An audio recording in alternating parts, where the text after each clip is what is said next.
टेंभुर्णी नगरपालिकेचा त्या ठिकाणी 2022ला पहिली अधिसूचना निघाली आहे, हरकती पोचल्यात, तो प्रस्ताव त्या ठिकाणी नगरविकास खात्याकडे आलाय, परंतु त्याची अंतिम त्या ठिकाणी नोटिफिकेशन निघालेली नाही।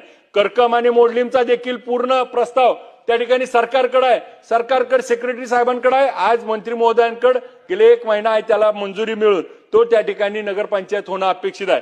आज पंढरपूर माढा शहरामध्ये पिण्याच्या पाणी पुरवठ्याची 52 कोटी रुपयाची योजना त्या ठिकाणी पूर्ण प्रस्ताव त्या ठिकाणी येऊन आज सेक्रेटरी साहेबांकडे आहे, मंत्री त्या ठिकाणी महोदयांकडे त्या ठिकाणी जाऊन बसलाय, फक्त सही करून मंजुरी देणं बाकी आहे।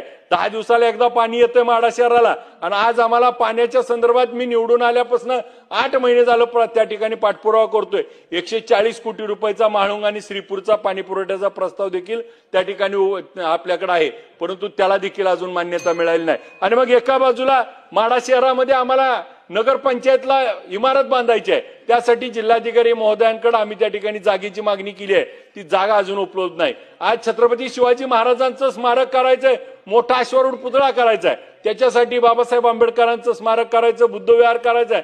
8 महिने झालं निवडून आलोय, त्या ठिकाणी एका बाजूला हलवेल असं वातावरण दाखवते, परंतु निधी मात्र प्रत्यक्षात कोणत्याही आमदाराला, मग इकडचे असेल नाही तर तिकडचे असेल, अजून मिळलाय असं कोणी सांगत नाही। मग गपचूप काय तुम्ही कुणाला काय दिला असला तर मला माहित नाही अध्यक्ष महोदय, परंतु आम्हाला तर अजून त्या ठिकाणी मिळालं नाही। आणि मग आज त्या ठिकाणी मतदारसंघात काम करत असताना आम्ही नेमकं काम कसं करायचं, पीडब्ल्यूडीचे रस्ते आज त्या ठिकाणी सगळे रस्ते उकरून ठेवलेत, त्या रस्त्यावरती लेअर टाकायला आज त्या ठिकाणी आज कॉन्ट्रॅक्टर म्हणतोय आम्हाला डांबर घ्यायला पैसे लागतात आणि पैसे नाहीत म्हणून सगळे रस्ते त्या ठिकाणी तसेच्या तसे